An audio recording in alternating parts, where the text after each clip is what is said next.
Alright, let's make a cooking video today. So today we are gonna make jambalaya. Jambalaya is one of my favorite dishes because it's kind of like how fried rice is for Asians. It's kind of like a white people's fried rice. You can put anything you want in it. It's super flexible in terms of the recipes. Obviously there's gonna be the traditional jambalaya, but it just welcomes so many different flavors, different variations, create a totally different experience. And that's what I love about jambalaya, and that's what we're gonna make today. I'm gonna show you how I make jambalaya. All right, so first things first, let's introduce the players. Just to give you guys a shopping list, here we go.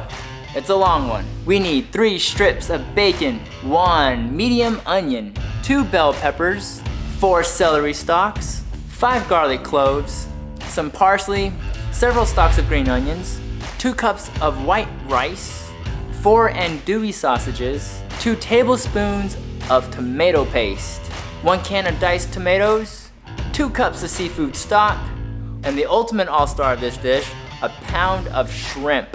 Now when we buy the shrimp, buy whole shrimps with the head attached to it still, because we're gonna make our own homemade seafood stock, and in order to do that, we're gonna need some shrimp heads. Now, we're definitely overachieving with this dish.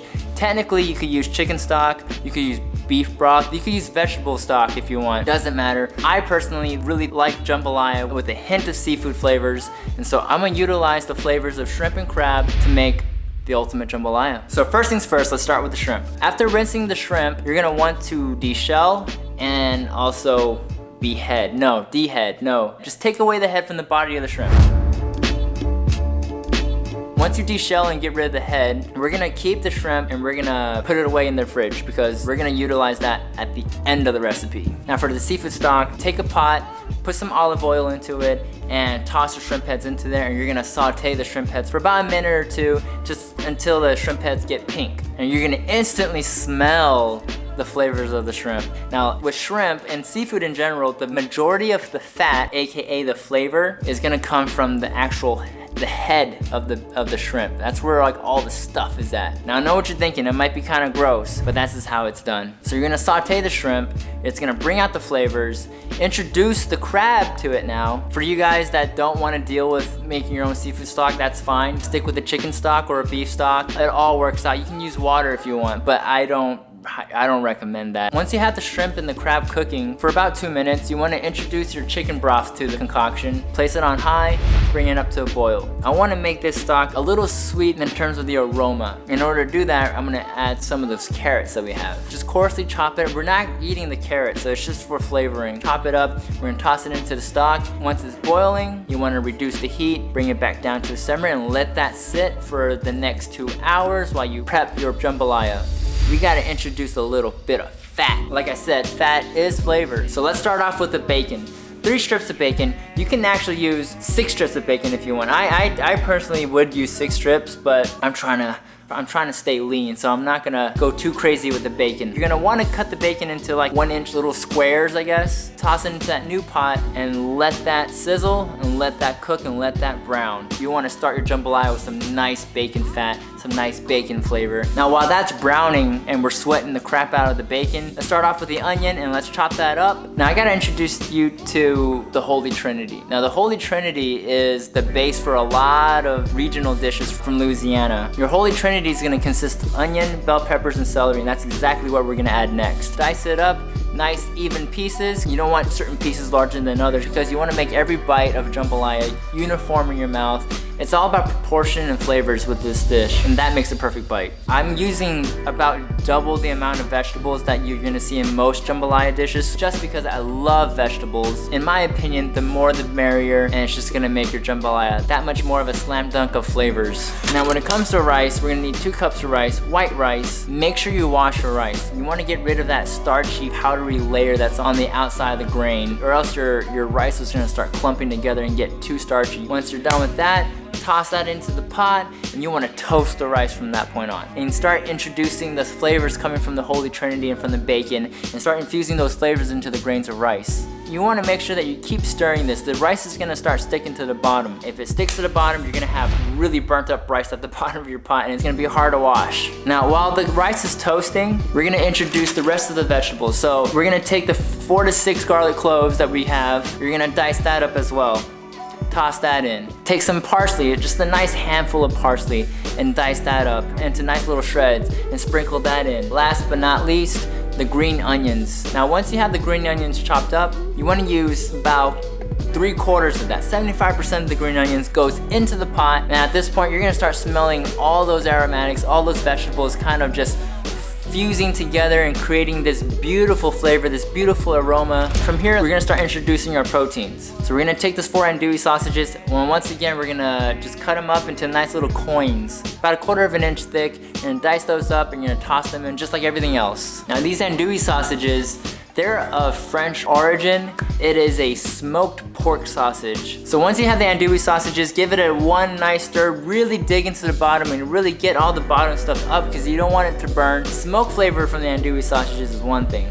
Burnt flavor from the rice getting stuck at the bottom, that's a whole nother thing. We do not want that. Our jambalaya is looking really green, which is great. But now we're gonna add the color of passion to it. Some reds. So we're gonna start introducing our tomatoes. Let's go ahead and add our 1 can of tomatoes and 2 tablespoons of tomato paste. Once we have the tomatoes added in, our seafood stock should be done right about now. Should be about 1 or 2 hours. So we're gonna go ahead and extract 2 cups of seafood stock. Now this can be kind of tricky. Jambalaya is one of those dishes you can easily add too much liquids to, and it's gonna turn into this mushy, gushy kind of texture where the rice grains are completely gone. We don't want that. Since we added so many vegetables, there's actually quite a bit of liquid and moisture coming from the vegetables still. And along with those tomatoes that we just added, there's plenty of liquid to go around, so we don't want to drown our rice with too much of this stock that we made. A little bit goes a long way, so we're going to only use 2 cups of the seafood stock. Now once you've added your liquids, the next thing you want to do is add some spices and some salt and pepper to taste. Now I usually like to throw in some paprika for some color, and then I usually like to also add some oregano flakes as well, just to kind of give it that extra complexity of flavors. And we're going to bring that up to a boil, and once at a boil, I usually like to give it one last stir, just so that you pick up all the bottom stuff up, and just to keep it moving and never let it settle for too long or else it's going to burn. Now once you give it a nice stir, we're going to finally place the lid on top. And up until this point, we haven't touched the lid. It's been open. This is the time when we put the lid on, and we're gonna trap all that heat and moisture in there and really let those flavors now to really let it cook into the rice and let the rice start to soak in all the flavors now to its very core. Now you're gonna want to cook your rice for about 30 minutes. Do you still remember the shrimp that we had from the beginning of the cook? Let's get those out again. Now while the rice is cooking, I usually like to take this time to cut the shrimps in half or into thirds, depending on the size of the shrimp. And since we're waiting for 30 minutes, I'm gonna take this time to also devein the shrimp. So now take the lid off. You're gonna see this amazing looking jambalaya. It's gonna start taking shape now. Take the shrimp. We're gonna dump the shrimp in. As soon as the shrimp goes in, we take off the heat. Turn off the stove. We're gonna be using the residual heat in the pot to finish up our jambalaya. The easiest mistake to make at this point is to stir the shrimp in. You don't wanna stir. The rice at this point is gonna be very soft and tender. And the more you stir, the more of the rice grain itself is gonna start breaking. And once it starts breaking with all that moisture and liquid in there, it's gonna start turning into a mush, and you definitely do not want that. So when you add your shrimp in, what you wanna do is take your ladle and actually dig deep to the bottom and bring it back up. Dig to the bottom, bring it back up. Be very gentle with the rice and kind of let the rice smother the shrimp and let that residual heat cook the shrimp. Remember those remaining green onions that we chopped up? Let's bring those back out, and we're gonna just kind of sprinkle them into the pot and let those green onions kind of stay. You don't want to cook those green onions too much. So once again, we're also using the residual heat from the pot to get those green onions worked into the rest of the jambalaya. And then once you have that done, there's only one thing left to do. The most beautiful ingredient that we're gonna introduce to the pot is butter. We're gonna use about 2 tablespoons of butter. I know I said I'm on a diet. I didn't wanna use too much bacon, but at the end of the day, that butter just really kind of just brings everything together. It just makes it very cohesive. It's just a nice little coating of butter, that creaminess. Gently work that into the rest of the jambalaya and make sure it coats as many grains of rice as possible, and just kind of keep it moving for a little bit. Be very gentle. Voila! We have jambalaya. The best jambalaya you're ever gonna taste.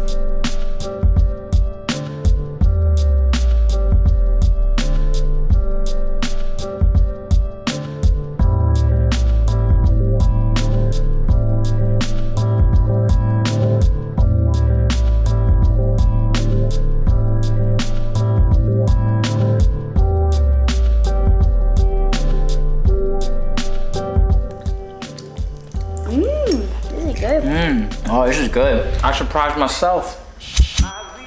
They're eating my food. It's delicious. It's yummy. I like this lazy Susan thing. Don't start with me. I'm having a very good meal. Me too. Good food. Nah.